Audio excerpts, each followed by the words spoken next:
Attendees are in listen-only mode. Hello, and welcome to another IGDA Wednesday webinar on leadership and production issues. I'm Keith Fuller, and I am incredibly proud to be the person to announce our speaker today, Josh Nilson. He's a friend of mine. He's in Vancouver, British Columbia. And I don't want to take too much away from introducing him other than to say, in my encounters and my talks with him as COO and CEO of Eastside Games, I have found his leadership style, his methodology, his values to be just exceptional in the industry. And he's going to have some really great information for us today. So that having been said, I'm going to turn it over to Josh. And feel free, folks, as things go along, we have a questions pane. You can type questions in there, and there are various points during the presentation that will give you a chance to have me ask those questions of Josh. So there's that. Josh, take it away. Great. Can everyone see my screen? Does it look good? I think so. Let's see here. Looks good to me. I'll tell you that. Oh, no, I'll close my webcam. No one wants to see me. I'll turn my webcam off. I'll put this down here. I guess I could get rid of this if I know how. Okay, I'll just push it to the side. There we go. Hey everyone, my name is Josh, and I work in Vancouver at Eastside Games. I want to talk a little bit about think like a startup versus a game studio.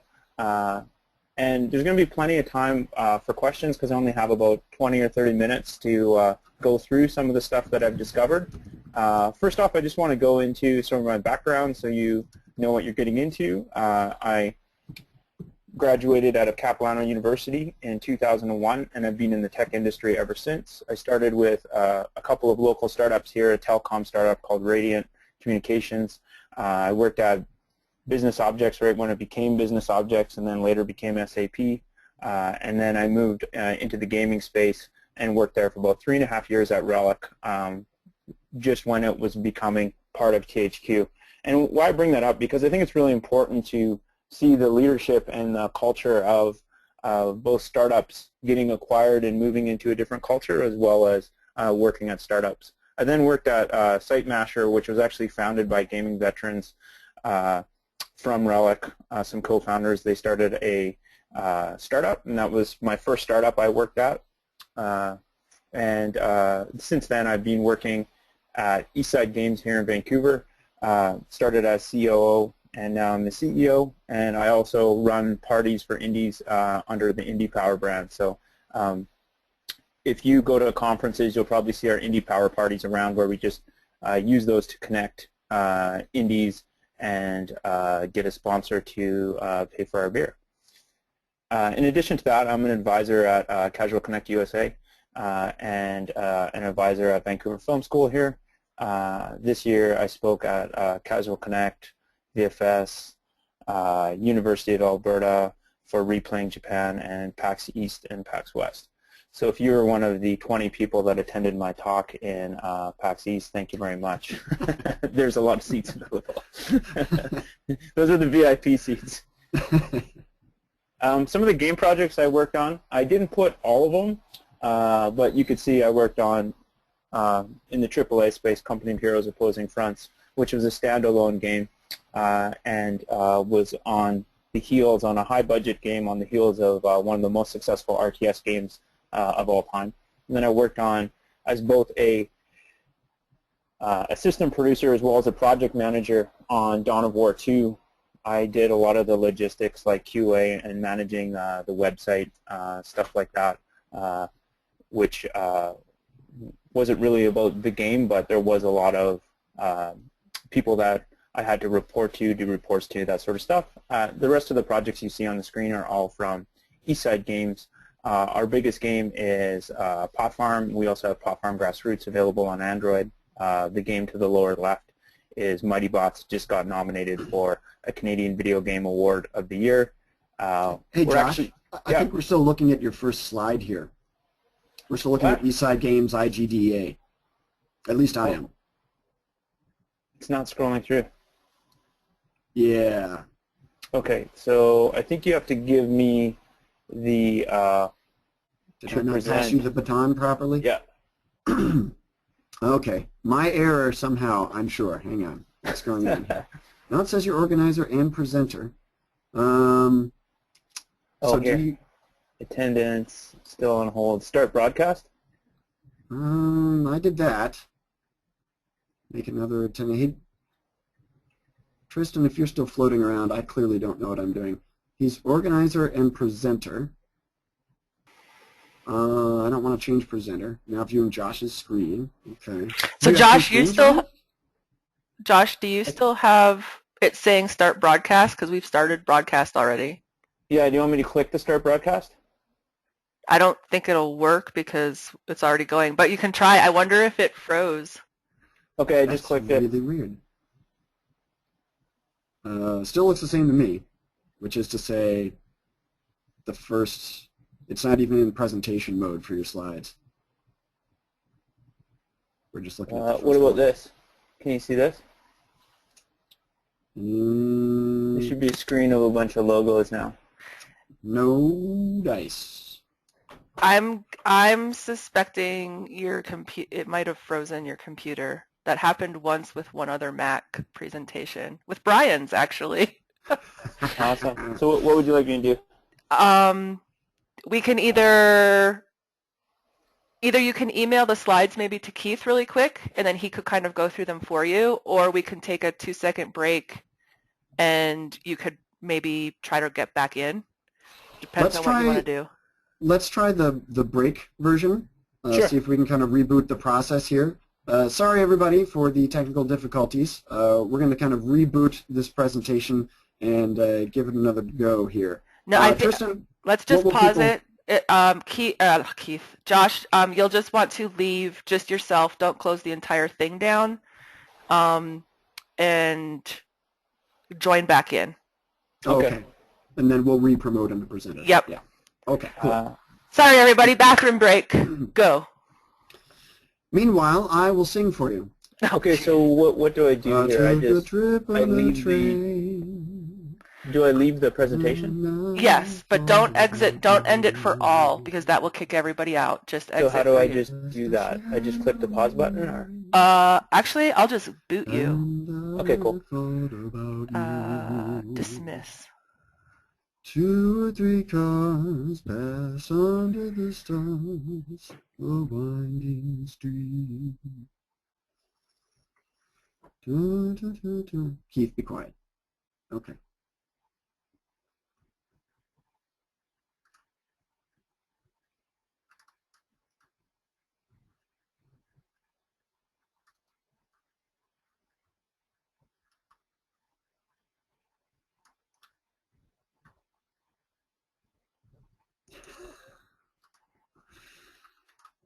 Do you take requests, Keith?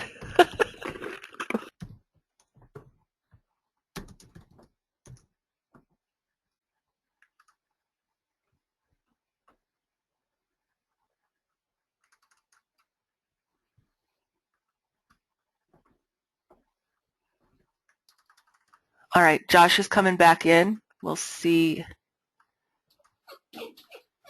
We'll see if this works. Okay.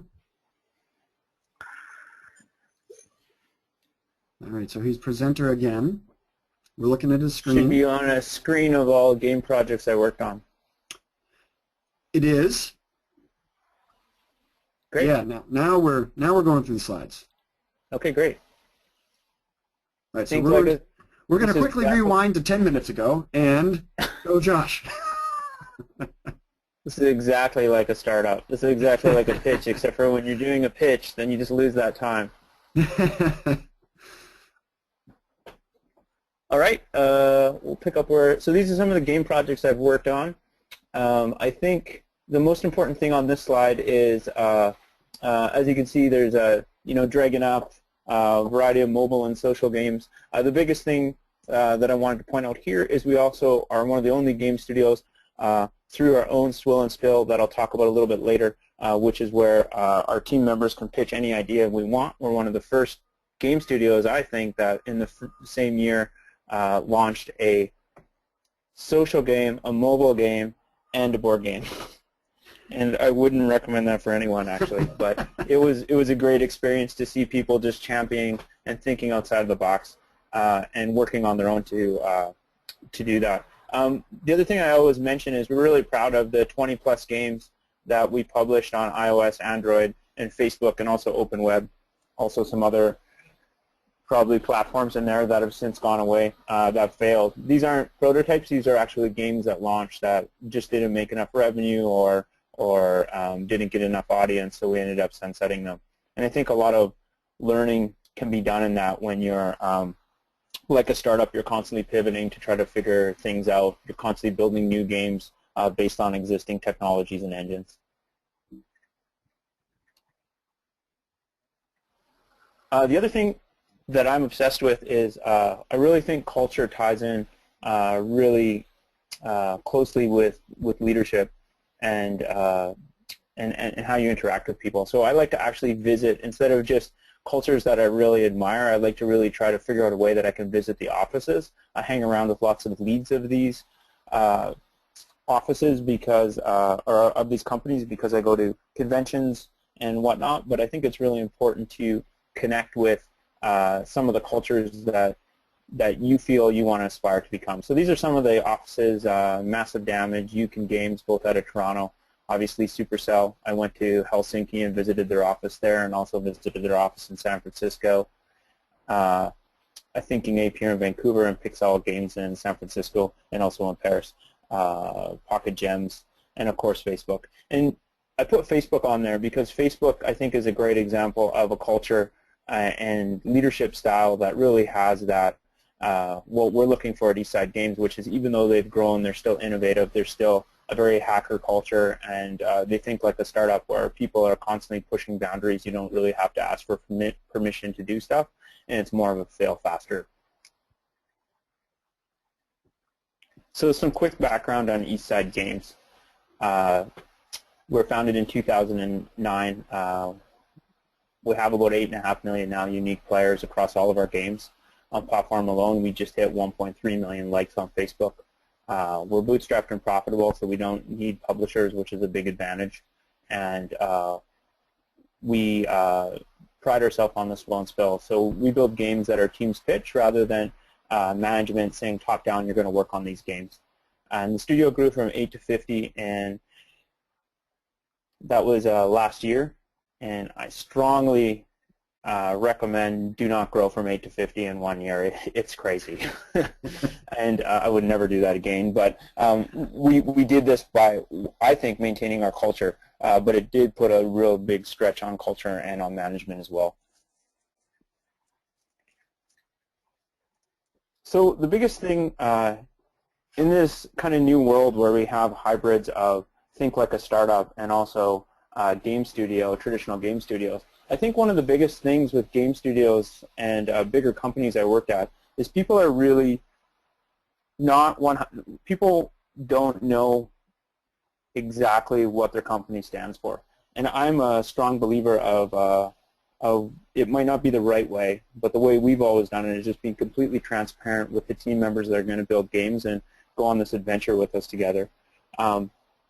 So we actually put these are our three pillars and two new pillars that we put up. We actually have posters on the wall that people can see these all the time to see what we stand for. Fiercely independent, culture is king, community is everything, fail faster, and indie freemium.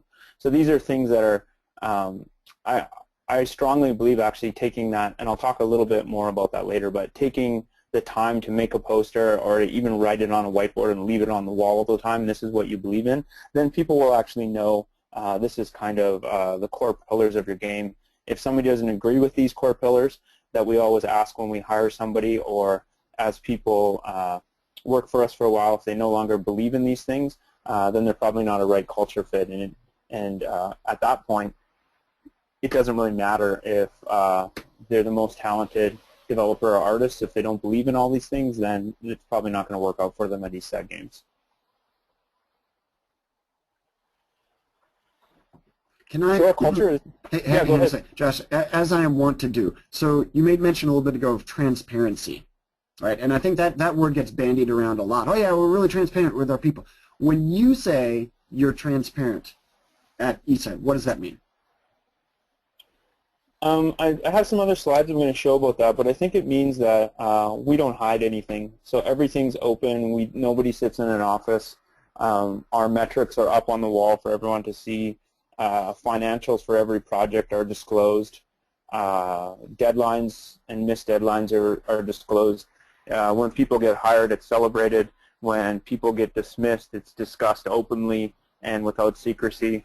And almost everything is in the open. We believe that's more like a startup, and so far it works for our culture. I don't know how it would work in other cultures, but it's always been really open like that. It's a double-edged sword, though, because everyone says they want that freedom and they want to do that in the culture, but it's also really hard for people that haven't worked in that before to be able to just step in and contribute right away. And you know, failures are a huge part of our culture. And I think in game studios that we've worked in North America is we don't really want to celebrate our failures. Like, it's not something that you really brag about, I guess. And with startups, that's the opposite. People are proud to learn from their failures, and so that's actually a big friction point for us for new hires, to try to educate them on that as quick as possible. Nice, nice. Thank you. I'll let you continue. Sorry. So the culture of the offices. So, for example, this is a couple pictures of our open office, open plan seating. We have lunch and learn, so we don't have a lot of the perks of big offices because we have to stay nimble and bootstrapped and lean, but we do provide every Wednesday we have lunch and learn, where we provide lunch. In exchange for lunch, we have a quick meeting where everyone gives pitches, ideas, updates on projects, blockers they're having, show off games, that sort of stuff. It's usually about 20-30 minutes, and we find that's really important for communication. The lower right is the town hall. So instead of having big corporate town hall meetings, what we do is we go out and we do an event together, so you get to actually see people from other teams. Then we go to a pub or a restaurant, we have some food, and then we do a quick update on what's going to come up in the next quarter. It also allows, we feel it allows open communication amongst the teams. We try to do this sort of every quarter. And the big thing that we have at Eastside Games that is really important to us is the creative freedom, including working on your own projects and the ability to grow. So we've had a lot of people transition from designers to producers, from community manager to a producer, to engineers to producers, and I think Swell and Spill is a big component of that, where people can come up, pitch a game, and jump into something new. And the other thing that we do that is, I thought everyone did, but I guess it's a bit unique, is and it's great to see more companies do this as well, is we don't restrict. We understand that the type of person that we hire is an entrepreneur, so we really don't want to restrict what they work on outside of Eastside Games. It's not really our business. As long as they don't work on it at the office, but we have lots of people that have their own game studios, that have their own apps, that have their own businesses on the side, and even if they're games, that's cool with us. Josh, are we still on the culture is king slide? Yeah. Okay, just wanted to make sure. Is that my key? That's my key to hurry up? No. I just wanted to make sure it didn't lock up again. We still on the slide, grown. Local grassroots groups have grown. Just to show you a quick idea about how Vancouver has changed kind of from an all AAA sort of landscape. So Full Indie and Vancouver Social Games both have 2,000 members, I think. Women in Games Vancouver is quite well attended. Unity Games Vancouver is growing very fast. They're having a big meetup this week. IGDA Vancouver is doing lots of parties that are partnering and bringing in people from all over to speak, and then we do some with Indie Power as well. But the difference with all of this is, I think it's everyone is connecting, out talking, whereas when I worked at Relic, it was everyone was staying in your studio. If you worked at Relic, you didn't really go hang out at EA for the day because that's just not what happened. So it's a very exciting time right now where lots of people are very accessible for you to bounce these ideas off. So if you're stuck on something and you're a founder or a leader at a small company, it is more like the startup scene where you can go to all these grassroots meetups and talk to another CEO or a founder or just somebody that works in another organization and get some advice from at a very casual environment. And probably in your city you have these grassroots groups as well, and I would say that's a great way to go out and have a coffee with someone and bounce some ideas off them. Yeah, so if there's any questions on that first part, I can take them now. If not, I can just move on to talent, fit, and culture. Yeah, we do have a question here about the cost of culture. So Juan Carlos says, I fully agree that culture is king. It's really important. However, it's also quite expensive. How do you balance the costs of culture? Yeah, I think a lot of times people confuse culture with that it has to be expensive, but it really doesn't. I mean, what we find for culture, some of the stuff that we do that's the most effective is the cheapest.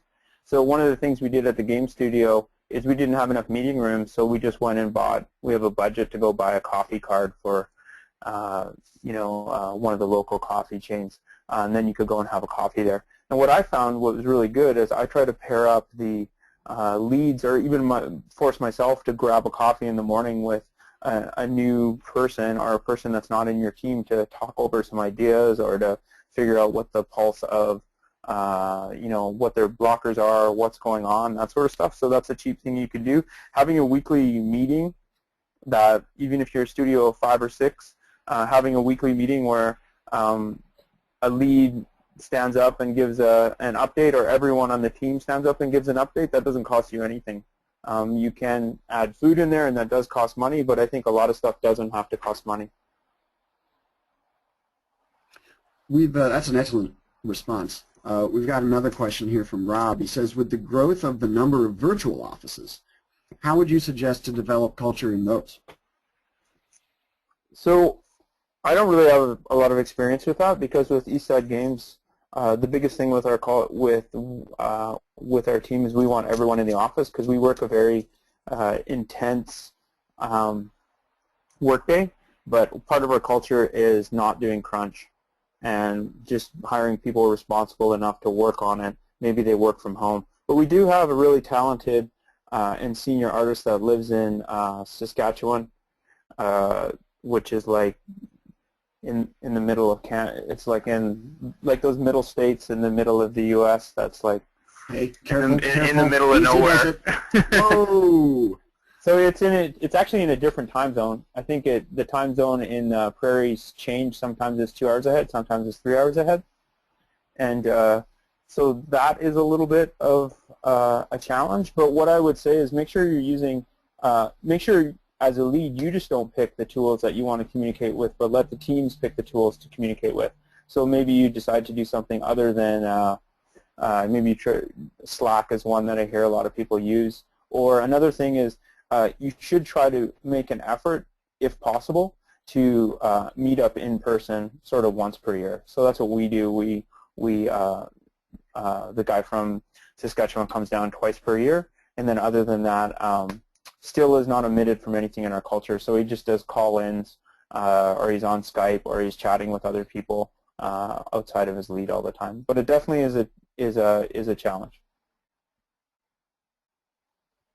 Excellent, excellent. Appreciate that. And we've got a question here from Charner, who is talking about the Charlotte, North Carolina area, which is not one of the worthless Midwest states. We actually keep that down to the south and east. It's a very meaningful state, Josh. The Charlotte, North Carolina area is fairly new to game development. How would you handle creating a startup when talent is sparse or unknown in the area?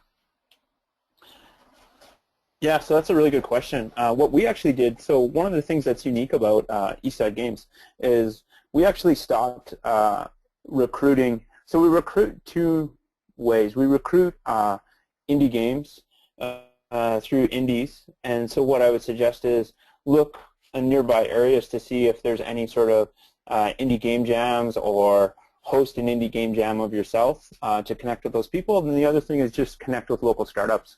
A lot of times when you're working on startups, or you're working on mobile social games, or you're even working on Steam games, or that sort of thing, a lot of the technologies you use are used in people that build websites and people that build interactive media. You can use all of that to your advantage. The other thing is you're probably doing something that's really interesting if you're one of the first in your neighborhood, or you're first in your area. I would go to your local universities or your local schools. There's probably, within your range, there's going to be somebody in there that has a school that has software engineers or artists, and make that connection with them to go and speak at the school. Schools love that as well, because then you can plant the seed to kind of grow the people that will eventually be at your studio. It's going to be harder, but it's going to be more of a long tail. We actually speak at events a lot, so we can hire people a year down the road rather than hiring them immediately.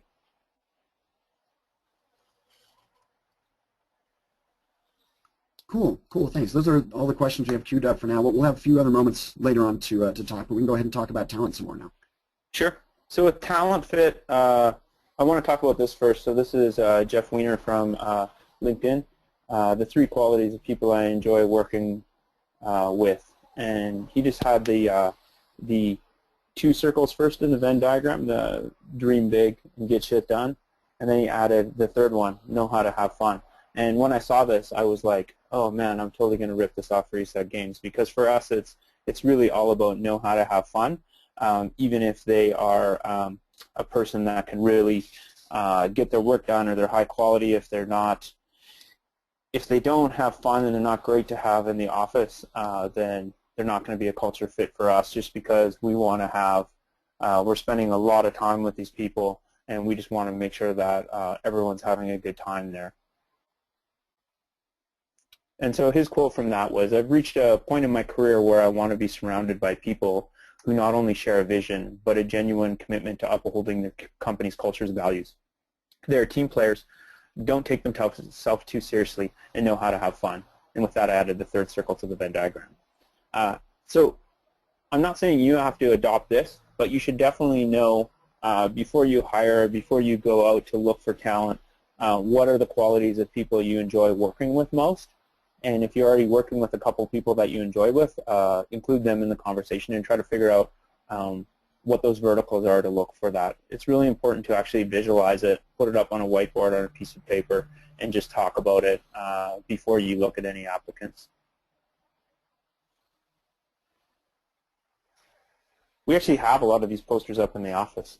I'm a strong believer in to define your culture, you need to write it down. And as you grow, people need to see this. Because as you grow from a company of 2 people to 3 people to 4 people to 10 to 20, so on, people, the 20th person hired really needs to know they're not going to have the same set of core beliefs right off the bat, even after they've been interviewed, as the first 2 or 4 people. So we found, actually, this is from, I think it's called Startup Vitamins. It's awesome. We ended up finding a lot of these posters. Most of these are up on our wall. But if you see that up on your wall, right in your office when you walk in, that says there's only one boss, the customer, people know when they visit you, when they're going to work for you, they know the customer is always first at your shop. And I think that's a really good thing, because you really put your heart on your sleeve and you say, this is what we stand for. So I really think for us anyways, it's really important for our culture to put stuff up that we really believe in. Yeah. That's all I have kind of for your talent and acquisition. I can move on to going in. I had some questions from Keith about reviews. I just wanted to go into our review process a bit. Okay, I tell you what, I don't have any questions queued up, but can I just make a comment on the whole talent fit concept? Sure.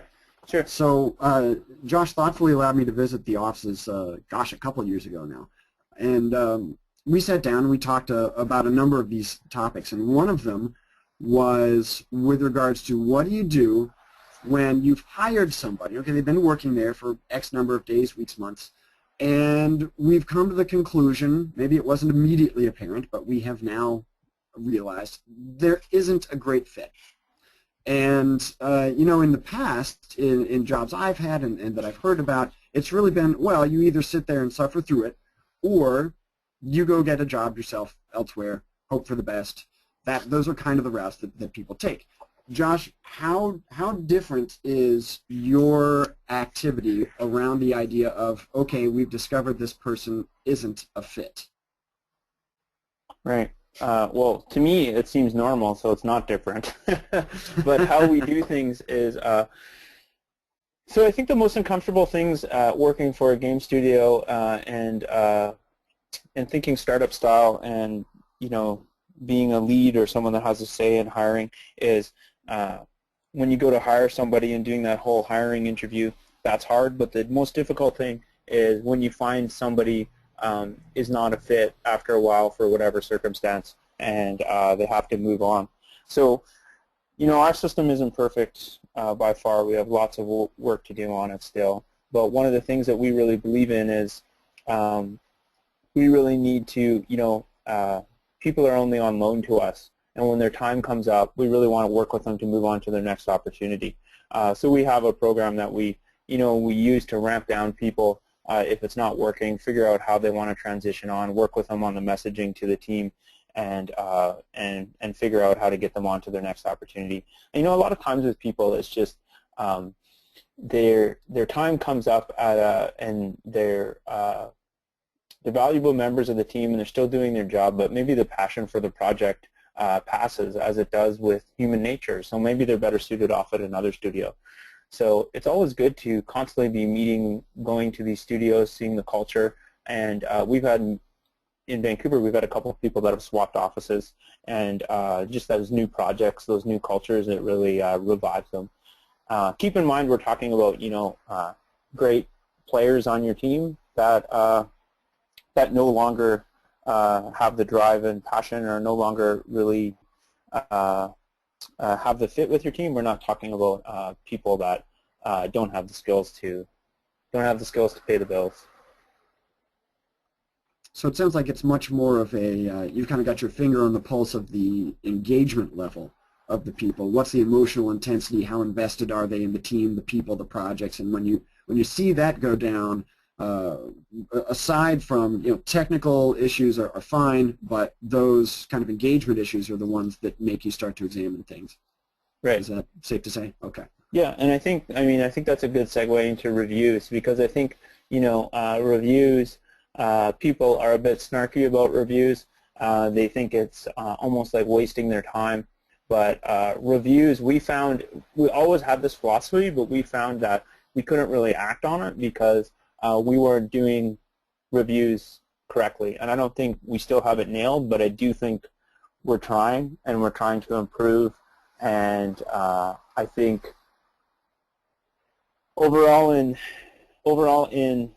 games in general, I think the review process is pretty horrible.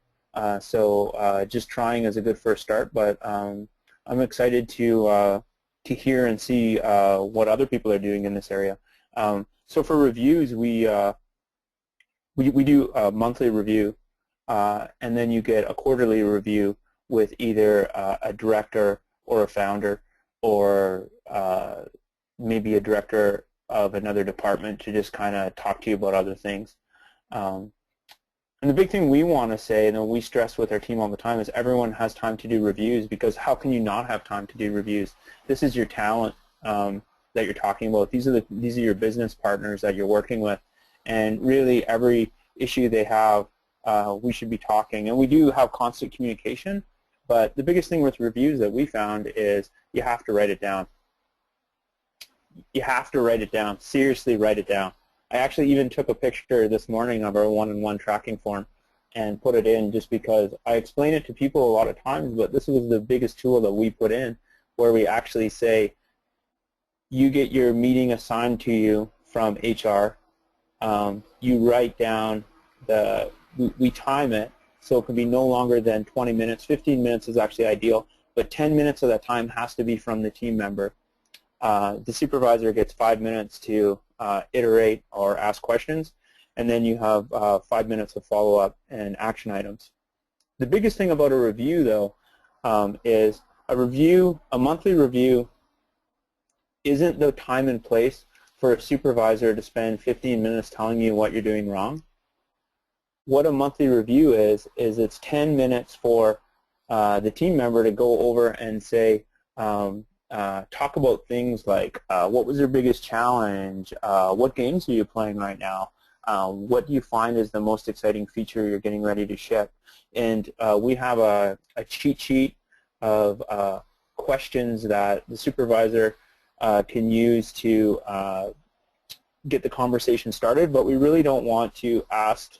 It's not supposed to be like an interview type of thing. It's supposed to be led by the team member, and it's their chance to talk about anything. It could be, you know, I want to transition to a designer, or I really want to figure out a way that I can hone my Swell and Spill project, or I want to do, I really would like to connect with, I really want you to order another copy of Keith Fuller's book because it's always out in the library. Probably 5 or 6 copies would I would 5 recommend. or 6. And so I think, you know, if you take one thing away from this webinar, I would strongly suggest that, you know, even if you're a studio of 4 or 5, or if you're a studio, a bigger studio, you got to do reviews. Things move really fast in games, and we're always under time crunch. We're always kind of doing the next project and doing the next project and doing the next project.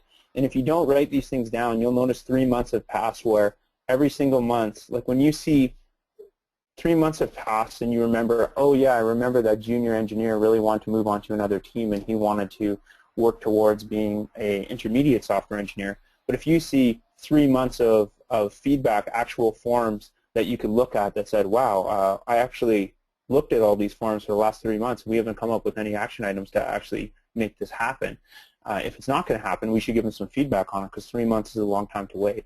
So writing it down keeps everyone honest, and then you know, once every quarter we have a meeting with all of the leads that I work with HR to present that to the leads to say these are all of the pain points we see from the reviews. And then there's also the bigger, we're just finishing our bigger yearly reviews, and those yearly reviews are a combination of kind of, they're more higher level and they take up a little bit longer, but you know, one-on-ones monthly you can get done in 15 minutes. Everyone needs to eat lunch, everyone needs to have a coffee. We generally do these off-site and we have a quick coffee and just kind of chat, and it's a great way for you to connect to see what pain points are. I mean, as a lead, it's a great tool for me to use because they're actually scheduled, and I can see what the pain points are in the art department, the pain points in design, the pain points in engineering, all these places that I don't hear all the stuff from my producers all the time. Is there any questions about reviews at all? If not, I can go on to mentoring. Yeah, we have a question here. I have one also. I will patiently wait on that one. But we have a question from Juan Carlos. Does everybody have access to the one-on-one forums? So I'm not sure if this is a Canada or BC thing where we're from, but you only have access, everyone does have access to the one-on-one forums, and you can request a one-on-one at any time. And you have access to your own one-on-one folder, but you don't have access to other people's one-on-one folders unless you're a manager or supervisor for privacy issues.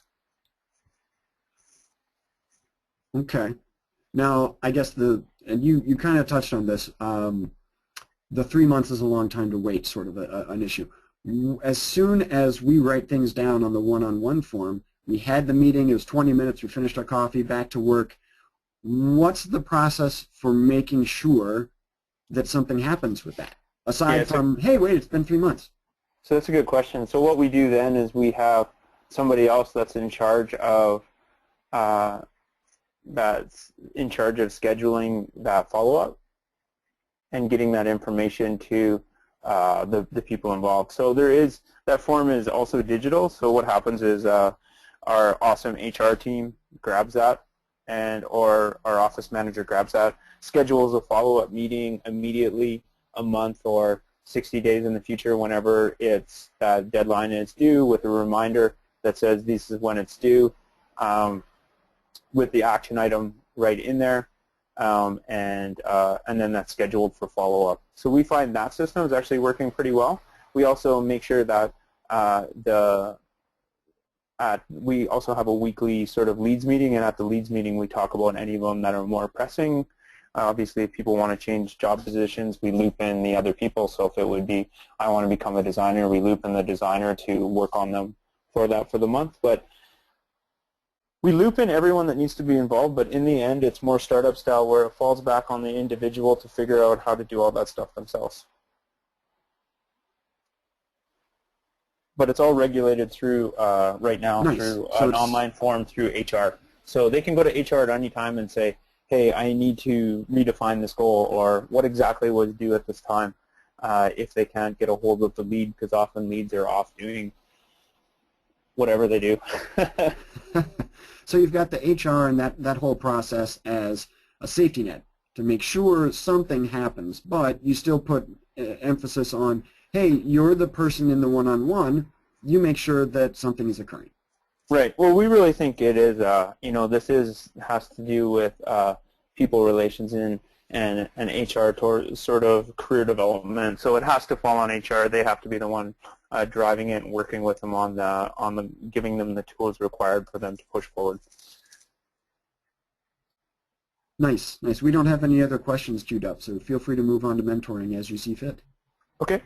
So with mentoring, actually what I want to talk about is startup thinking, and I have a specific example. I thought it would be better just to show a real-life example about mentoring. So often what happens in game studios and in life is it's very top-down view. So it's very much about you have to get approval before you do something, right? You have to get approval for this asset before you put it in, or for this logo before you put it on the company website, or this new game mechanic before you push it live. But what happens is often with those approvals, with all good intentions, leads, including myself, will look at the email, will think about something they want to do, then a fire will come up, and they'll go to put it out, and they won't answer the email, or the blocker eventually will be on the lead itself, and it's happened to us all. So Morgan, who was working actually, I think at the time as a designer, decided to help. She was really excited about looking at how to improve our customer support.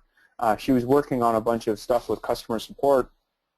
She had a question that said, hey, I would like to publish our findings and share, which is part of our core value. I'd like to push this live. I looked at the email. Being the bad manager I was, I never actually replied to it. There's probably a draft that I never replied. And then the next day, I opened up Gamasutra, and I found this article that I immediately clicked on, and I was like, this looks awesome. And then I was like, wait, this is her data. So she actually just went ahead and said, I'm just gonna, if this is a big fail, then I'll deal with it then, but I just want to push this article live. I'm not going to wait for approval on it, because I really think this is an interesting thing to share. It's part of our core value, and I'm just going to push it through. And what she did was how she increased our conversion rate by 514% through customer support. So it's very much about a hacker culture. So what she actually did was, at first I was surprised, because it didn't really go through me to have our information on Gamasutra, but also she proved out in there that there was a drop of 20% of revenue per paying user with those who were corresponded within 2 to 7 days compared to those who were immediately responded to, which resulted in the day one correspondence is 5 times more effective in converting first-time purchases. What that all means is she figured out a way that she can just push this feature live with minimal cost to the company to increase our customer satisfaction, and in return we made more money, our customers were happier, and the best thing about it was She also just didn't wait for, if she would have had to wait for permission for this, who knows what sort of wrenches I would have thrown in there, and it might not have been as effective as just somebody picking it up, something that wasn't even something that she was responsible for and leading the charge. So that's kind of the hack type culture that we try to promote. Sometimes it doesn't always work. Sometimes it can break the game, but I can live with those risks. The other thing I want to talk about quickly is if you just think outside of games, what you can think about is when you think about culture and you think about your studio and you think about your leadership, I think what you really have to think about is craft and how to stand apart. So craftsmanship in games. You really want to pick one thing and do it exceptionally well. Then you want to repeat it. Then you want to focus on pain points, and you want to listen to your customers. So you want to do like what startups do and really focus on a small vertical and then repeat. And that can really, we find that really helped focus our management team on how to do that. So this is an example of a hipster coffee place that's awesome called Revolver that's in Gastown. The one thing about Gastown is Vancouver is very much like a Seattle. It has a whole bunch of coffee shops. On either side of the block, there's these big chain coffee shops. There's a coffee shop on every block. These guys opened right in the eye of all of those, the eye of the storm of all those coffee shops. But what they decided to do is just really focus on craftsmanship, have the best, they had the small space. It's really awkward too, and they're not the fastest, but what they decided to do is just focus on the highest quality product they could to be leaders in their space. Later on, they decided to get one of the biggest and best espresso machines in North America so they could be a little bit quicker but not compromise craftsmanship, and open up some more seating to the left. But the whole point of this is when you're really thinking about defining your culture or you're thinking about doing anything, the management style you should really look for is that craftsmanship. How to just do one thing and improve on it. I think what we try to do in game studios is do way too much and do everything and change everything all at once. If you want to work on reviews, just focus on reviews. Get them down so you have a really solid V1 that you could build from, and then work on other stuff after that. Don't try to tackle everything all at once.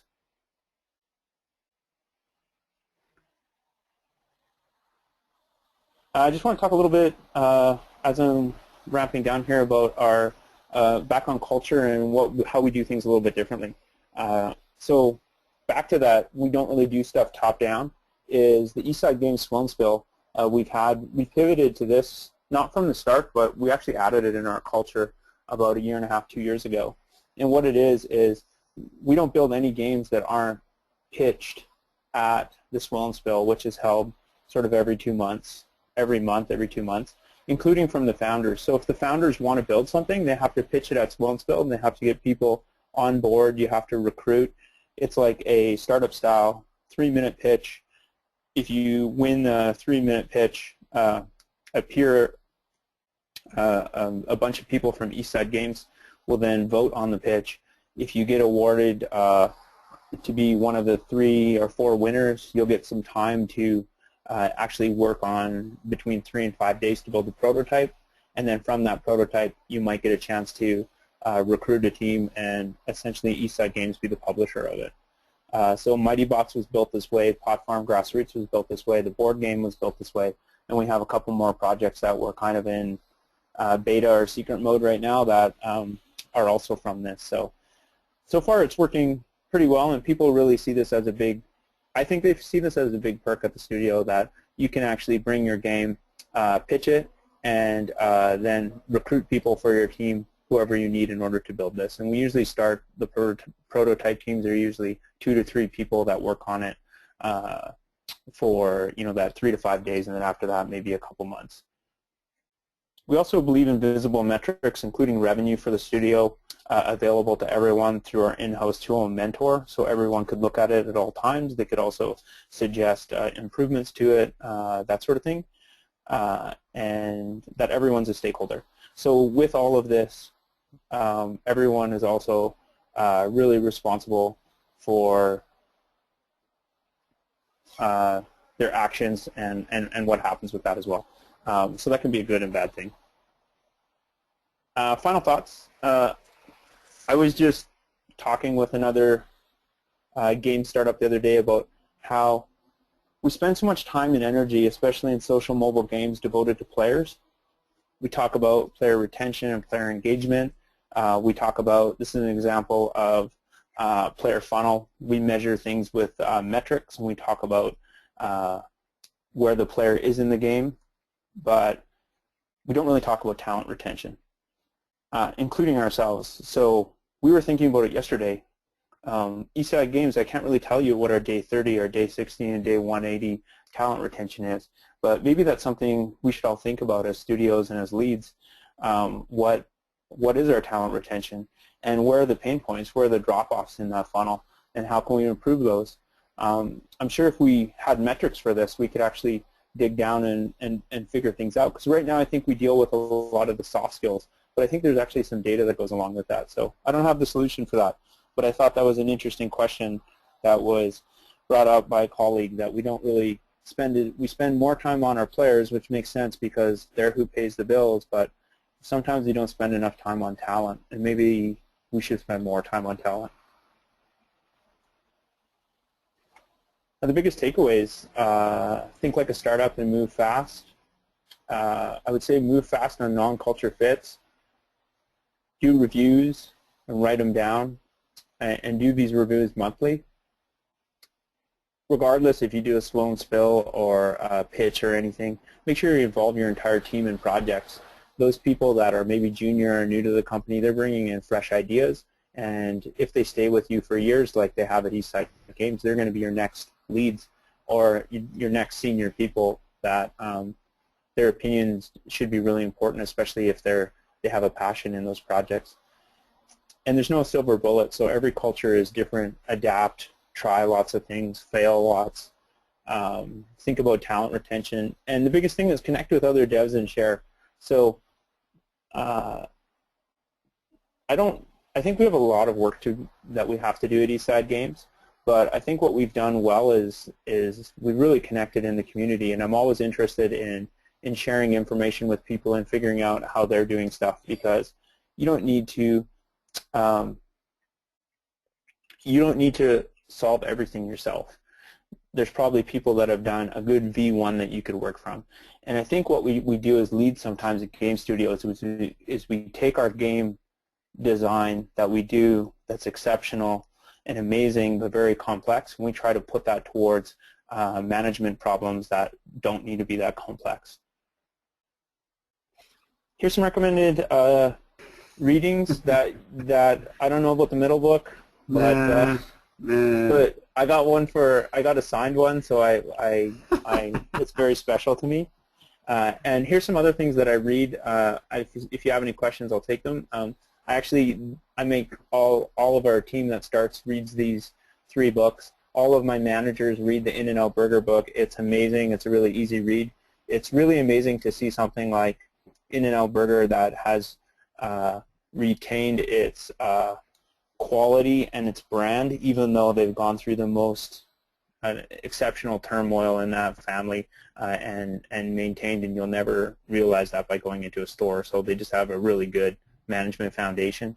If you don't read books, the podcasts I listen to all the time are manager tools. Even though it's like kind of traditional manager stuff, you'll learn a lot. You can pick and choose in there. And then This Week in Startups from Jason Calacanis is exceptional. It's really good to listen to. And I think everyone that's a lead in games should listen to those 2 things. These are actually tattoos that some of our fans have got. So don't get a tattoo, but I always think it's crazy that people get a tattoo with my casual game. And these are 2 little things that these 2 dragons are 2 dragons that kids wrote in. The dragon to the left, we actually put that one in the game. Nice. Those are my deets. I think we have a couple minutes for questions, and those are, if you want to connect with me, it's my email and my 2 Twitter accounts. If you want to go to our parties, you can just follow us at Eastside Games Indie Power. It's another great opportunity if you're an indie dev, or we let some non-indie devs in there once in a while too. Okay, so I realize we're a little pressed for time here, just got a couple minutes, but we do have a great question from Rob. I want to give as much time as possible. It says, what is the threshold where indie turns to startup, turns to full-on studio, and how is it best to incorporate the evolution at these stages of studio, of talent acquisition, as each stage comes with its own financial limits and freedoms? Yeah, we're struggling with that right now, so I don't really have a great answer for that, but I think the answer for that lies within your culture. So I think what I would suggest is, as you go from indie to the next stage, as you go from maybe over 5 people, maybe over 10 people to the next stage of your company, that's when you need to bring in someone that's an expert in that area. So that's when you need to really bring in a really strong lead for HR to really guide us. At Eastside Games, when we formed Eastside Games with 8 people from another studio, the first thing I did is realize that wasn't my area of expertise, and we brought on a really talented HR person to guide us in that area, because that wasn't my area of expertise. So I would suggest doing that and figuring that out, because you'll need that in each stage of growth, even if it's to figure out how to formalize if you're going to do stock options or sharing or anything like that. Excellent, excellent. Well, thank you. Well, those are all the questions we've got, and we want to let Josh get back to running the company. But thank you so much, Josh, for your time. Thanks, everybody, for your questions and your attention. And by all means, reach out to Josh if there's one thing he does very well. It's community engagement and loves talking to people and sharing, as evinced by the fact that he's here today. So thanks for your time, Josh. Thanks, everybody else, for attending. And we will have another leadership and production webinar about this time next month. Thanks Thanks for everyone. having me. Have a good one. Bye.